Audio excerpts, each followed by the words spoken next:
Welcome in everybody. If you're new to the channel, my name is Sweet Phil, and today in this video right here, I'm bringing you the best magic find locations in Diablo 2. This isn't a list of every single area in Diablo 2 that is good to magic find. There's a few extra on here that I didn't add, but these are my favorites, and in my opinion, they're the best ones that you actually want to magic find. Some of the other ones I left out, they aren't necessarily the best places, they're not the most efficient. And that kind of brings me to the list. I'll just do a quick short list here of the things that I kind of use to determine whether an area is good or not to magic find. The very first thing you want to take into consideration is going to be the area level, and that's going to be the level of monsters that are down in that area. If the monsters aren't the highest area level, then you're not going to be able to find all the different gear in the game and all the best gear in the game that's going to make your character godly. The next thing you want to take into consideration is going to be like the clear speed. How fast it is for you to kill all the monsters in that area, or to kill everything that you are actually targeting in that area. Because the faster you can cycle through and do more runs and kill more monsters, that's going to lead to even better gear.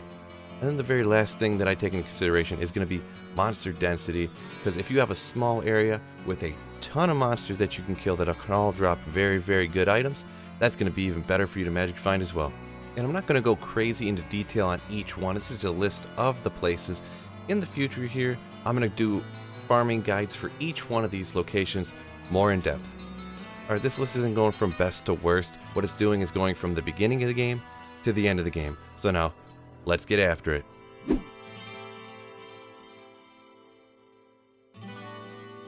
The first area you want to magic farm is going to be the Forgotten Tower. And actually it's a little bit of a misnomer because magic find doesn't actually help out in this location, because when you're farming the Forgotten Tower, you're going down and killing the Countess. The Countess is known for dropping runes. She can't drop all the way up to Zod or anything like that, but from her rune drop table, which is just a little special thing from farming her, she can drop up to Ist, and I believe that her monster drop table then can drop up to low, but that's incredibly uncommon. So you're going to want to find things up to Ist down there from the Countess. And actually magic find does not actually affect rune drops, but this is absolutely a great place to farm to get them runes early on to make different types of rune words. Now in Act 1 you just go to the Black Marsh waypoint, then probably with a sorceress is going to be the fastest. You teleport around until you find the Forgotten Tower, and you just go all the way down to the bottom. Then you just go ahead and go over to where the Countess is, take her out, and she drops runes every single time, and you're hoping to get them good ones. And like I said, you're probably going to want to do this with a sorceress, because it's astronomically faster to teleport through all these different levels of the tower to get down there, and then teleport over to the Countess. If you're doing it with a sorceress, you're going to want to use lightning, because she's always going to be immune to fire and to cold.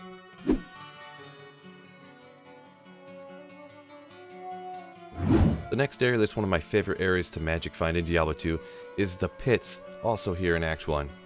The easiest way is to go to the waypoint and go to the outer cloister, and go ahead and actually go backwards from the way you'd want to go to complete the Act 1 quest. You go backwards and follow the path, and eventually the one that doesn't go all the way back to the next area will be the path that then goes to the pits. The pits has alright monster density, and the monsters down there are all the highest level. They end up being the TC-87 monsters that can drop those items, so that can drop any single item in the game if you're killing the champions and the boss packs. Because it's in Act 1, the monsters aren't particularly dangerous, even though you can come across archers and stuff there that can take you out pretty quick. After you get an Enigma, and you actually have a super buffed up Barb, this is actually one of the best places in the game to complete a Holy Grail, because you can teleport around really fast with the Barbarian and shout everything away and just take out just the champions and bosses to find all those super rare uniques.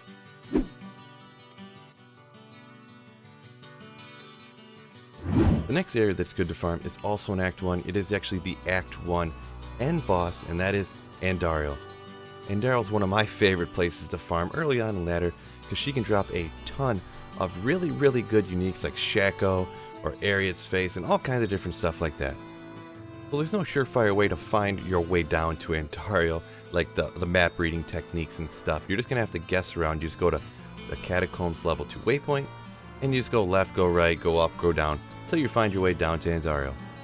Once you're down there fighting her, you'll notice that she uses poison, so it kind of kills you slower. It's not one hit and bam, you're dead like some other places. But that poison can take you out right quick, so keep that in mind when you're down there.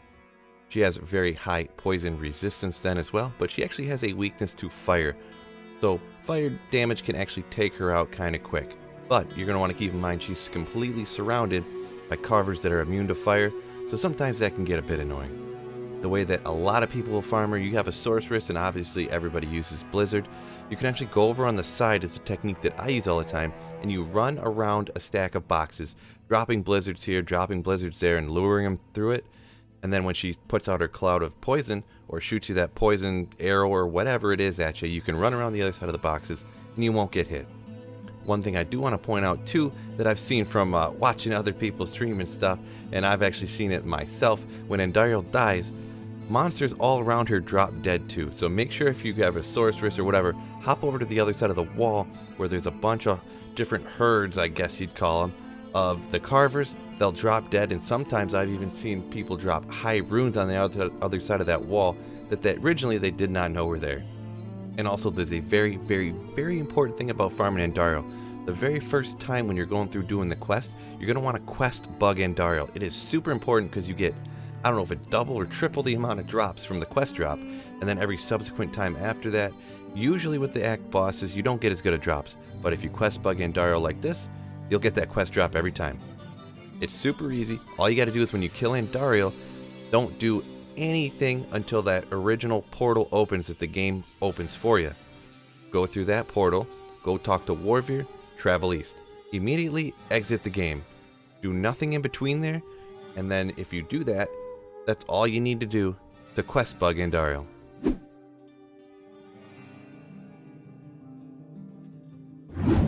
The next area we're going at here is going to be the only area in Act 2 that's really worth farming, but it's actually one of the best and one of the easiest, and that's going to be the Ancient Tunnels. The Ancient Tunnels is notorious for being early on in ladder because it's so easy for the cold sorceress. You don't have to worry about any monsters down there ever being immune to cold except for the occasional champion. Also, it's one of them high monster level areas, so you can drop every item in the game down there. So the monsters are super slow, they're super weak, they're not very dangerous. You can find every item in the game down there. That's why it's one of the best areas to farm in Diablo 2. Yeah, pretty short one, but that pretty much sums it all up.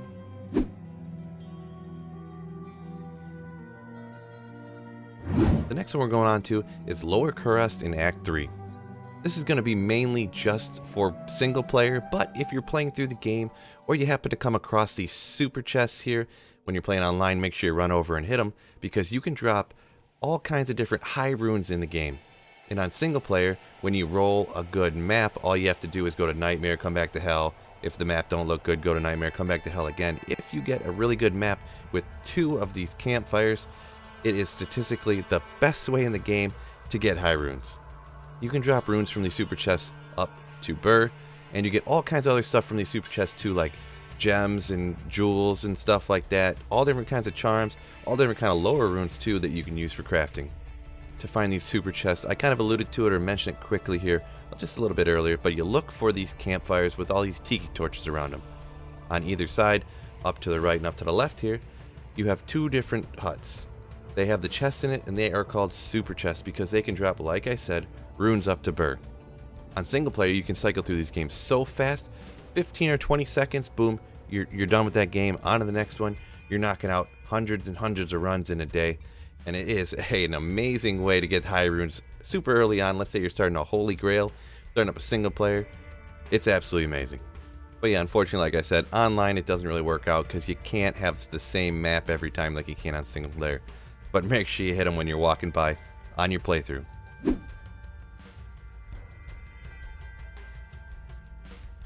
Just a little bit further along here in Act 3 is the next area that's one of the best areas of magic find in Diablo 2, and that's going to be Travinkel.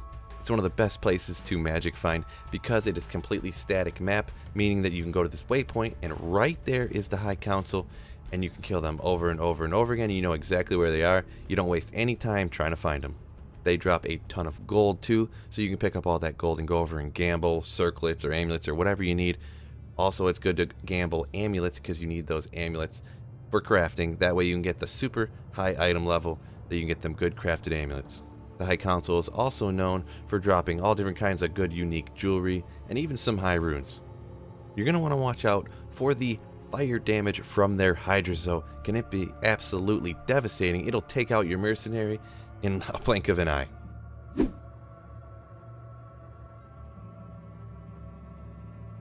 Now we're going to head to the end of Act 3 and we're going Mephisto. Probably the best place in the entire game for finding uniques that will absolutely boost your character up a ton at the beginning of ladder. Mephisto is absolutely one of the best magic find places for Diablo 2 players because it is so incredibly easy with a sorceress. If you haven't heard of it, moat tricking Mephisto, all you got to do is stand on the other side of the Blood River and cast Blizzard over and over and over again. You can have an absolutely naked character and you could farm Mephisto this way. Mephisto can get you all kinds of some good items. Let's say you're rocking a sorceress, you could get yourself an Oculus, you could get yourself a Shudas, Shaco, Arachnid's Mesh, all different kinds of stuff like that. It's the awesome uniques in the game that'll boost your character up there from Mephisto. And a little tip from me, you're going to want to do it, make sure you hop behind Mephisto and hit that chest behind there. I personally have pulled a burr rune out of that one on BattleNet before. And then if you're on single player, you want to speed up your runs, make sure instead of quitting out and running the entire docks, go through the red portal to Act 4, and that way when you quit out, you'll be right there next to the waypoint to do another run over again.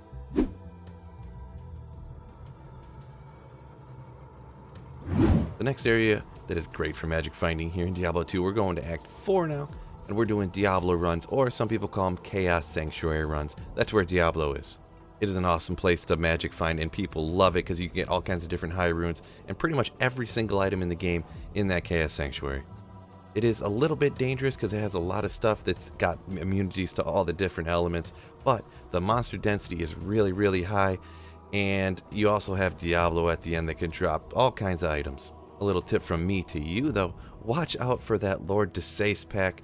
Man, sometimes when they got all fanaticism up and different curses and all that stuff, they can literally drop the best character in one hit. It's absolutely wild dangerous sometimes, but that's what you get for one of the best magic find areas in the game. Not to mention also, because of the crazy high monster density and the monster level, it's actually a great area in the game too to get a ton of experience.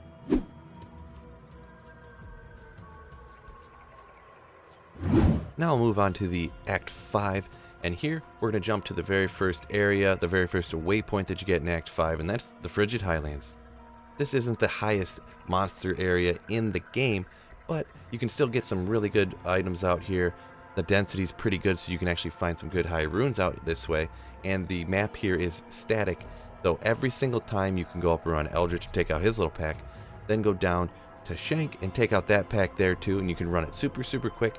Even if you jump into maybe a Chaos Bale type game that you're running with a bunch of people for experience, you can always jump to that Frigid waypoint, go up and take out Eldritch, go out and take out Shank, and then join the rest of the party.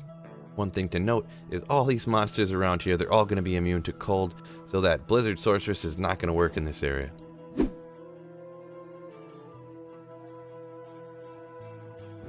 Now here's an interesting one that you're not going to see on a lot of other people's lists, but I'm actually going with Thresh Socket. Thresh Socket is actually going to be in the same spot every time. Sometimes it'll be a little bit further away from the waypoint, sometimes it'll be closer, but it is incredibly easy to find Thresh Socket, and the monsters around Thresh Socket aren't hard. There's not usually that many either, and you can get a lot of rares kind of, but you can get some super high level uniques. I'll find things like D-Web from them, Wind Force, Immortal King's Armor, and stuff like that. So to find him from the waypoint, all you have to do is go diagonal up to the right, go diagonal up to the left. You pick one, whichever one you want to do. If you run into a wall or you run into an area where you can't go anymore, you go the other one. And if you just take those in straight lines and diagonal up, whichever way you end up being able to go, you'll run right into Thresh Socket. He's another one of those good ones to throw in. Maybe if you hop right in a run, you're waiting for someone to teleport to Bale, we'll say, you could run Thresh Socket real quick. And a lot of people don't run Thresh Socket, so maybe if you jump into a game and someone's already taken out the next guy we're going to talk about here, Pindle, or they already did the Frigid Highlands, you could go run Thresh Socket because they probably overlooked it.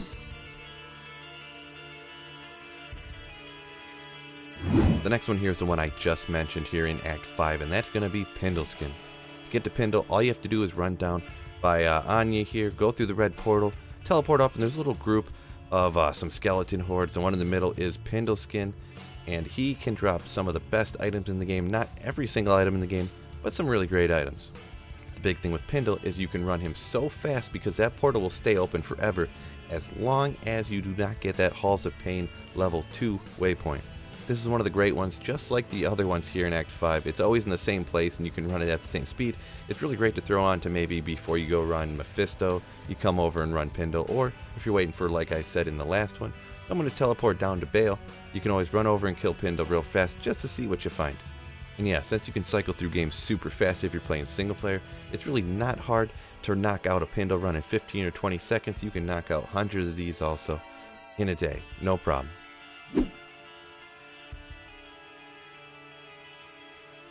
The very last area that I have on this list for great places to magic find is going to be Bale. You can obviously find tons of good items from Bale. Obviously, he can drop every single item in the game because he's level 99, the highest level monster in the entire game. But you can also find tons of different stuff from his different Bale waves, and obviously, as everybody knows, all these different Bale waves, that is the best place in the game to get a ton of experience along with the Chaos Sanctuary. Bale runs can be kind of tough unless you have some of the best gear in the game though, and one of the best characters in the game. You're going to usually want to run these in parties because the different waves have different immunities to essentially everything in the game at one point. At the very end of the game, you can get all kinds of different items and great experience, so obviously they're going to want to make it pretty hard. And yeah, any experienced Diablo 2 player has probably done thousands and thousands and thousands of Bale runs in their day. And it's always an exciting thing to see that crazy like sacred armor unique pop off of Bale or something like that, and you just see the mad scramble, everyone clicking super fast trying to pick that up. Well, that's my list of the best places to magic find here in Diablo 2. Let me know what is your favorite area to magic find, whether it's on the list or maybe there's something I forgot about. Head down in the comment section and let me know. If you want to know any more information about any individual one of these areas, make sure you subscribe to the channel, because in the future here, with Diablo 2 Resurrected coming out, I'm going to do full guides for every one of these areas here on my channel. So remember, go down, hit the subscribe button, and a little favor to me, make sure you hit the like button. Help me out just a little bit in the YouTube algorithm. So yeah, peace out YouTube. Hopefully I catch you in the next video. And also, don't forget, keep slaying.